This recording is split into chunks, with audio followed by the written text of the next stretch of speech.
बीच रांची से इंडी विधायकों की शिफ्टिंग। सूत्र ये बता रहे हैं कि विधायकों को लाने के लिए बसें पहुंच गई हैं। सर्किट हाउस में से ले जाएंगे विधायक और ये जानकारी मिल रही है सुमित कि अब इनको रांची से हैदराबाद शिफ्ट किया जा सकता है। हैदराबाद शिफ्ट किया जा सकता है, जो सूत्रों के हवाले से बड़ी जानकारी मिल रही है। कुछ ही देर में रांची से स्पेशल विमान के जरिए हैदराबाद विधायकों को लेकर जाया जाएगा। जिस तरीके से इस वक्त पूर्व मुख्यमंत्री हेमंत सोरेन के इस्तीफा देने के बाद जिस तरीके के हालात इस वक्त जेएमएम की उनकी सरकार के बनते हुए नजर आ रहे हैं, दरअसल स्थिति यह है कि अब मुश्किलें कहीं ना कहीं जेएमएम की बढ़ रही हैं। जेएमएम की मुश्किलें यहां पर बढ़ गई हैं और विधायकों को सहेजने के लिए ये तस्वीर आप देखिए, ये वो बस है जो यहां पर लाई गई है। और जैसा हम जानकारी आपको दे रहे हैं कि हैदराबाद शिफ्ट किया जा सकता है सभी विधायकों को। 13 विधायक अनामिका जिनसे संपर्क नहीं हो पाया रहा है, जिसकी वजह से मुश्किलें और बढ़ रही हैं।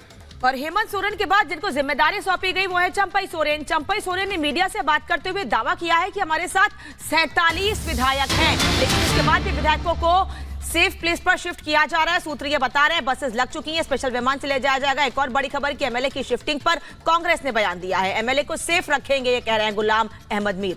गुलाम अहमद मीर कह रहे हैं कि हमारे जो एमएलए हैं वो पूरी तरीके से सुरक्षित हैं। विधायकों को टारगेट करने की कोशिश हो रही है। नई सरकार को शपथ दिलाएं राज्यपाल, सभी विधायक हमारे साथ हैं, ये भी गुलाम अहमद मीर कह रहे हैं। क्योंकि लगातार ये खबरें आ रही हैं कि जो 13 विधायक हैं उनसे संपर्क नहीं हो पा रहा है, जिसकी वजह से जो प्लान यहां पर बनाया गया था हेमंत सोरेन की तरफ से कि वो इस्तीफा देंगे और चंपई सोरेन जो है मुख्यमंत्री होंगे झारखंड के, ये स्थिति फिलहाल मुश्किलों भरी नजर आ रही है। क्योंकि कई विधायक जो हैं वो संपर्क से बाहर हो चुके हैं। हालांकि दावा कांग्रेस की तरफ से यह किया जा रहा है कि जो विधायक हैं वो पूरी तरह से सुरक्षित हैं। लोमस हमारे सहयोगी लगातार ग्राउंड जीरो पर है। लोमस, एक तरफ हेमंत सोरेन कुछ ही देर में पीएमएलए कोर्ट पहुंचेंगे जब ईडी उन्हें लेकर पहुंचेगी, दूसरी तरफ जो प्लान बनाकर हेमंत सोरेन गए हैं वो भी ध्वस्त होता हुआ नजर आ रहा है। बिल्कुल आपने सही कहा है। एक तरफ जहां ईडी उनको कोर्ट में पेश करेगी तो दूसरी तरफ जो हेमंत सोरेन प्लान बी पे लगातार काम कर रहे थे। आपने देखा था कि गिरफ्तारी के एक दिन पहले भी उन्होंने बैठक की थी और यह बैठक तीन बार हुई थी। और साफ तौर पे जो रात की बैठक थी वो काफ़ी अहम हो गई थी क्योंकि उसमें नए नाम की घोषणा होनी थी और ये नए नाम की घोषणा हो भी गई। और आपने देखा कि अगले दिन जैसे ही ईडी उनको गिरफ्तार करती है और साफ तौर पर राजभवन वो इस्तीफा सौंपते हैं और उनके बाद जो नए नाम के घोषणा होती है उसके द्वारा साफ तौर पे ये क्लियर हो जाता है कि आने वाले समय में जो उनकी रूपरेखा होगी वो किस तरीके से होगी।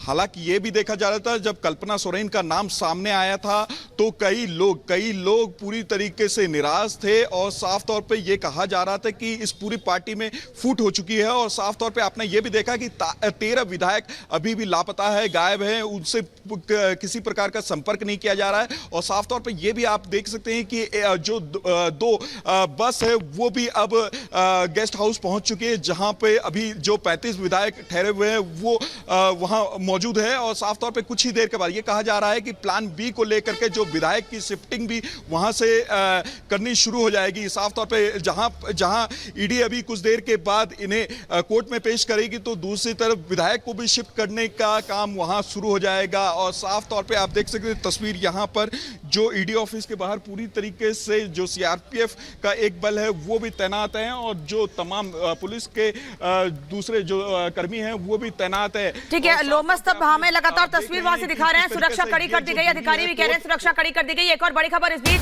एमएलए की शिफ्टिंग पर कांग्रेस बयान दे रही है। एमएलए को सेफ रखेंगे, हमने पहले भी आपको बताया। गुलाम अहमद मीर ये कह रहे हैं कि एमएलए को सुरक्षित रखेंगे, टारगेट करने की कोशिश है। नई सरकार को राज्यपाल शपथ दिलाए, ये तमाम बातें कांग्रेस के एमएलए कह रहे हैं। एक तरफ कांग्रेस के एमएलए भी जो 13 विधायक जिनसे संपर्क नहीं हो पा रहा है उसमें कांग्रेस के भी विधायक हैं, वहीं अब कांग्रेस के विधायक कह रहे हैं कि हम एमएलए को सुरक्षित रखेंगे लेकिन राज्यपाल शपथ दिलाएं। कांग्रेस ही नहीं, कई सारे ऐसे एमएलएज हैं जो सॉफ्ट टारगेट हो सकते हैं इस, क्योंकि अगर गवर्नर साहब रात को फैसला ले लिए होते, नए मुख्यमंत्री को ओथ दिला लेते, फ्लोर टेस्ट करा लेते तो फिर ये चीज़ करने की ज़रूरत नहीं थी। जैसे उनकी नीयत हमको महसूस हुई वैसे हम लोगों ने भी अपना सेफ्टी साइड लिया है। हमने अपने एमएलएज को हम ओपन ना रखें।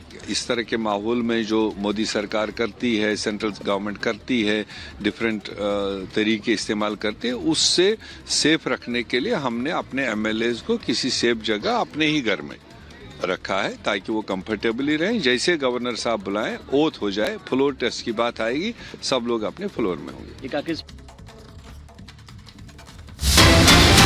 बड़ी खबर आपको बताएं, हेमंत सोरेन ने सुप्रीम कोर्ट में याचिका दी है। सुप्रीम कोर्ट में कल इस मामले को लेकर सुनवाई होगी। गिरफ्तारी के खिलाफ दरअसल ये याचिका दाखिल की गई है। हेमंत सोरेन ने गिरफ्तारी को अवैध बताया है, तो ये बड़ी जानकारी आपको दे दें। सुप्रीम कोर्ट अब याचिका जो है हेमंत सोरेन लेकर यहां पर पहुंचे। और अंजलि इस वक्त हमारे साथ जुड़ी हैं। अंजलि, सुप्रीम कोर्ट में कल सुनवाई होनी है, खुद को बता रहे हैं एक तरफ हेमंत सोरेन की वो पाक साफ हैं, अवैध है मेरी गिरफ्तारी, कल सुप्रीम कोर्ट में सुनवाई होगी।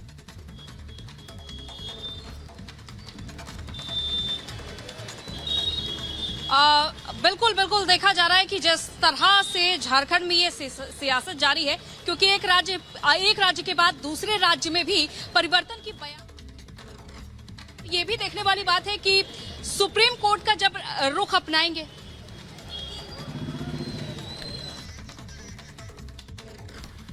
तो सुप्रीम कोर्ट का रुख यहां पर किया गया है हेमंत सोरेन की तरफ से, और जिस तरीके से उनकी गिरफ्तारी हुई है उसे लेकर याचिका हेमंत सोरेन ने दाखिल की है सुप्रीम कोर्ट में। कल इस पूरे मामले को लेकर सुनवाई यहां पर होगी और सोरेन ने अपनी गिरफ्तारी को यहां पर अवैध बताया है। आपको बताएं कि आज जहां पीएमएलए कोर्ट में पेशी कुछ ही देर के बाद होनी है हेमंत सोरेन की, और वहीं उससे पहले अब सुप्रीम कोर्ट के अंदर भी रुख यहां पर किया गया हेमंत सोरेन की तरफ से। सुप्रीम कोर्ट में कल हेमंत सोरेन को लेकर जो है वो सुनवाई होगी और याचिका दाखिल की गई है। जो गिरफ्तारी उनकी हुई है हेमंत सोरेन की, उसे अवैध यहां पर हेमंत सोरेन अपनी इस याचिका में बता रहे हैं।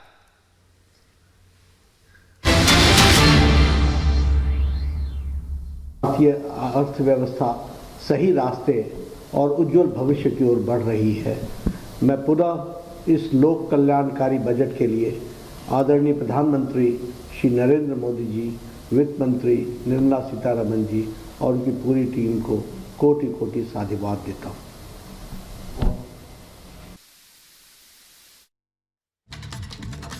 बीजेपी के राष्ट्रीय अध्यक्ष जेपी नड्डा बजट पर बोल रहे थे। वो ये कह रहे हैं कि जो रात में दिव्य विधिवत पूजा हुई, खुशी का कोई अंदाजा नहीं है। बहुत ही ज्यादा प्रसन्नता मिली, हम बहुत ज्यादा भावुक भी हैं उस चीज से।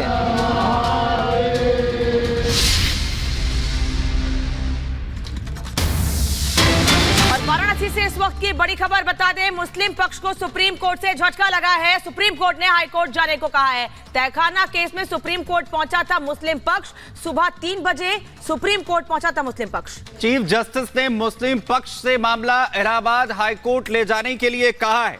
तो यह बड़ी जानकारी मुस्लिम पक्ष ने जिस तरीके से सुप्रीम कोर्ट का रुख यहां पर किया था, सुप्रीम कोर्ट ने बड़ा झटका देते हुए हाई कोर्ट जाने के लिए कहा है मुस्लिम पक्ष को। तहखाना केस में, तहखाने में जिस तरीके से पूजा को लेकर चुनौती यहां पर मुस्लिम पक्ष की तरफ से दी गई है, इसे लेकर सुप्रीम कोर्ट ने हाई कोर्ट जाने के लिए कहा है मुस्लिम पक्ष को। आज दरअसल सुबह 3 बजे सुप्रीम कोर्ट का रुख मुस्लिम पक्ष की तरफ से किया गया था और तहखाने में जो पूजा है वो रोकी जाए, ये मांग जो है वो मुस्लिम पक्ष की तरफ से यहां पर की जा रही है।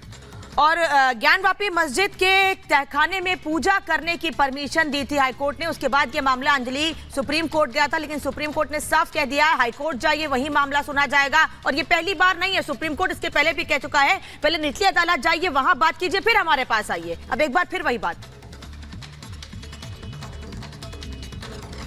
बिल्कुल बार बार यही बात दोहराई जा रही है और अभी भी देखिए सबसे बड़ी बात कि आज यहाँ पर जो है कुछ लोग न्यास तहखाने में पूजा अर्चना करने के लिए पहुंचे, वादी पहुंचे, काशी विश्वनाथ ट्रस्ट के अध्यक्ष यहाँ पर पूजा अर्चना करने पहुंचे और कल भी कुछ ऐसी तस्वीर देखने को मिली थी। साथ ही साथ ज्ञानवापी में जो मस्जिद का जो एरिया है वहां पर नमाज अदा करने के लिए भी यहाँ पर नमाजी पहुंचे। हालांकि उनसे हमने जब बातचीत करने की कोशिश की तो उन्होंने अपनी कोई प्रतिक्रिया नहीं दी। उन्होंने कहा कि हम इस फैसले पर कोई भी अपनी राय नहीं देंगे और साथ ही साथ उनमें से किसी ने यह भी कहा कि उन्हें हाईकोर्ट से फिलहाल राहत की उम्मीद है। अब ये देखना होगा कि हाईकोर्ट से राहत मिलती है या नहीं मिलती है, क्योंकि पहले ही 6 दिन पहले ही जब जिला अदालत के जज ने फैसला सुनाया था और उन्होंने कहा था कि ये रिपोर्ट तो सौंपी जा रही है और अगर किसी को भी आपत्ति है, दोनों पक्ष में से किसी एक को भी आपत्ति है तो अपनी आपत्ति दाखिल दाखिल कर सकते हैं। 6 फरवरी तक का समय दिया गया था और कल ही के दिन 31 जनवरी को ये महत्वपूर्ण फैसला आता है जिला अदालत की तरफ से कि न्यास तहखाने में पूजा की जा सकती है और साथ ही साथ जिला प्रशासन को इसके लिए भी आदेश दिया गया कि हफ्ते भर के अंदर ला करके यहाँ पर दिखा रहे हैं कि वो गाड़ी में बैठे हुए हैं। साफ तौर पे आप देख सकते हैं कि ईडी उनको लेके निकल चुकी है कोर्ट के लिए। साफ तौर पे यहाँ पे गाड़ियों का काफिला है। सीआरपीएफ की गाड़ी सबसे आगे है और उसके पीछे तमाम गाड़ियां हैं और कोर्ट के लिए ईडी की टीम निकल चुकी है और लगातार ही जिस तरीके से ये अनुमान लगाया जा रहा था कि कुछ देर में बिल्कुल साफ तौर पे आपने देखा कि किस तरीके से जो ईडी की टीम है वो हेमंत सोरेन को लेकर के निकल चुकी है। साफ तौर पे आपने देखा अभी कि ईडी की टीम हेमंत सोरेन को लेकर के कोर्ट के लिए निकल चुकी है। अब देखने वाली बात होगी जब रिमांड की डिमांड करेगी ईडी तो कितने दिनों की रिमांड मिल पाती है। साफ तौर पे लगातार ही रिपब्लिक भारत आपको ग्राउंड जीरो से एक एक पल की खबर दिखा रही थी और कुछ देर पहले ही जो ईडी की टीम है वो यहाँ से निकली है, हेमंत सोरेन को कोर्ट के लिए लेके गई है और जिस तरीके से जो हेमंत सोरेन के खिलाफ जो सबूत थे वो पेश करेगी ईडी और साथ में रिमांड की पेशकश करेगी।